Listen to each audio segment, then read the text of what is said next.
Bonjour à tous, bienvenue dans votre édition du mercredi 13 février 2013. Nous sommes devant le centre de rétention de Toulouse-Cornebarieux.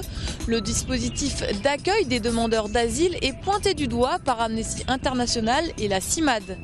Les nouveaux chiens sont arrivés, l'association Andy Chien ouvre une nouvelle délégation à l'école vétérinaire de Toulouse.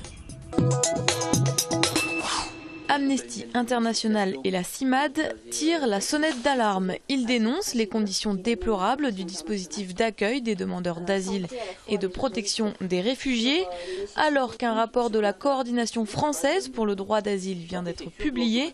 Des milliers de demandeurs d'asile sont toujours dans la rue, sans aucun appui institutionnel. La première difficulté que va avoir un demandeur d'asile qui arrive à Toulouse, ça va être en préfecture, réussir à avoir son dossier. Simplement avoir le dossier, même pas le déposer, le demander va être déjà un obstacle. On va demander un interprète, on va demander de revenir plusieurs fois, on va remettre en cause son adresse, etc., etc. Et au bout du bout, on va essayer comme ça de faire un premier filtre. C'est une première remise en cause concrète du droit d'asile. 45 000 demandes d'asile ont été émises en France en 2012, mais les 2/3 ont fait l'objet d'un refus. Dans ces cas-là, les personnes sont laissées pour compte. Pour Amnesty International, il s'agit de leur apporter un soutien juridique et matériel grâce aux associations du tissu local. La force, je dirais, qu'on a ici en local, c'est de travailler comme ça en commun, les uns avec les autres, et donc de pouvoir réorienter sur les bonnes compétences les personnes selon leurs besoins. Donc souvent, les partenaires vont nous envoyer les personnes sur les questions juridiques. Nous, on va les solliciter sur les questions de soins, de scolarité, d'hébergement. Et des solutions vont se trouver au cas par cas, mais malheureusement, jamais pour toutes les personnes concernées de toute façon. En Midi-Pyrénées, plus de 1000 nouveaux demandeurs d'asile frappent à la porte des préfectures, contre une capacité d'accueil de moins de 700 places. Les berges de la Garonne sous l'eau après les fortes pluies de ces derniers jours. Le quai de Tunis, la Dorade ou encore la prairie des Filtres sont inondés. Le service de prévision des crues relevait hier le niveau d'1,90 m d'eau au niveau du Pont Neuf. La Save et le Touche sont pour l'instant maintenus en vigilance jaune. La relative accalmie prévue par Météo France concernant les précipitations dans les prochains jours devrait permettre d'amorcer la décrue. C'est une première dans l'histoire de la République. 3 femmes, 3 juristes siégeront au Conseil constitutionnel. Nicole Belloubet, ex-rectrice et vice-présidente de la région Midi-Pyrénées, a été nommée par Jean-Pierre Bel, président du Sénat. Une future nouvelle fonction prise sans hésitation. Et je fais ce choix puisqu'il y a une incompatibilité entre la fonction élective et la fonction de membre du Conseil constitutionnel, pour des raisons qui tiennent à l'action du Conseil constitutionnel, évidemment. Je fais le choix d'intégrer le Conseil constitutionnel. Car avec l'opportunité d'accéder au Club des Sages, Nicole Belloubet quitte la région et par la même occasion ses mandats. Celle qui était citée comme possible dauphine à la succession de Martin Malvy, président de la région, n'annonce pas de retour possible. Écoutez, pour le moment, la présidence de la région me semble parfaitement assumée par le président Malvy. Je n'ai pas entendu dire qu'il comptait abandonner la présidence de la région, donc je pense que cette question ne se pose pas. Que savent les Toulousains du Conseil constitutionnel et que pensent-ils de cette volonté de parité? Un organe important dans la République qui vérifie la constitutionnalité des lois. C'est eux qui décident de si une loi va passer ou pas. Pour moi, c'est essentiel d'avoir des représentants des deux sexes à ce type d'instance. Le Conseil constitutionnel dispose d'un double rôle. Il veille à la régularité des élections présidentielles et autres référendums, mais il contrôle aussi les lois votées par le Parlement selon la Constitution.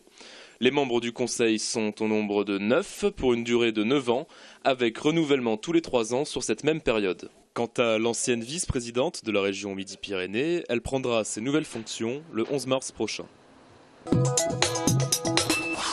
Le marché de l'emploi cadre doit tirer son épingle du jeu en Midi-Pyrénées. En 2013, interrogé par l'APEC, 470 entreprises de la région prévoient une évolution entre moins 5 et plus 10% de recrutement cadre par rapport à une moyenne nationale en baisse qui se situe entre moins 10 et moins 1.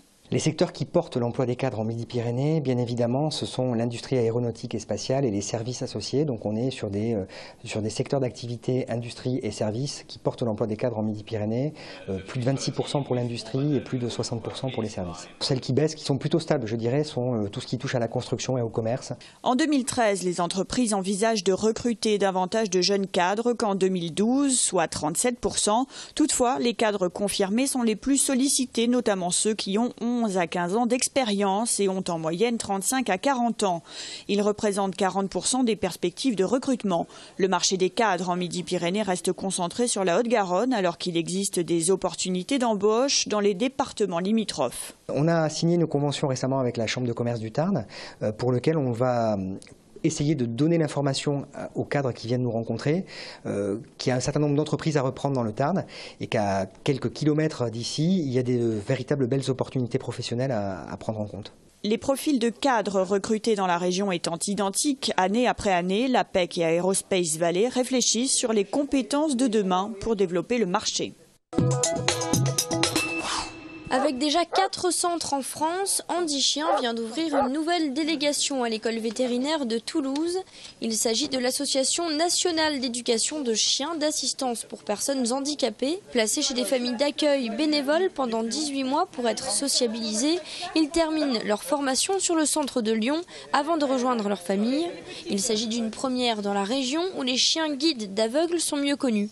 Il faut bien faire la différence entre le chien guide qui est là pour guider et le chien d'assistance qui est là pour aider donc dans des gestes au quotidien. C'est-à-dire que donc souvent des personnes qui ont des pathologies particulières comme des myopathies, des personnes qui sont paraplégiques, tétraplégiques, donc la gestuelle est difficile, qui vont laisser tomber des objets par terre, qui, vu leur handicap sur un fauteuil, ne pourront pas se pencher. Donc c'est le chien qui va récupérer l'objet, le donner à la demande et surtout ne pas le casser.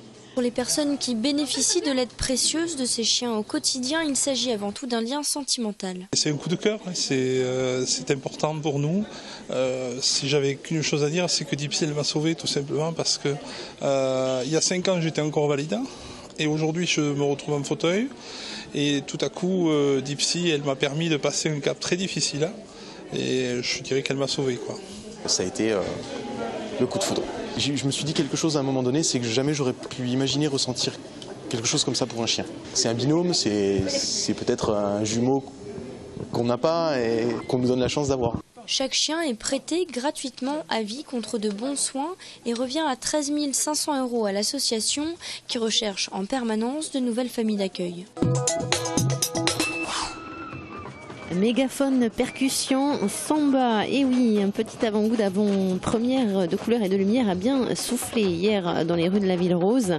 Monsieur Carnaval, lui, sera brûlé comme il se doit le 5 avril prochain à Prairie des Filtres, après bien sûr le traditionnel défilé.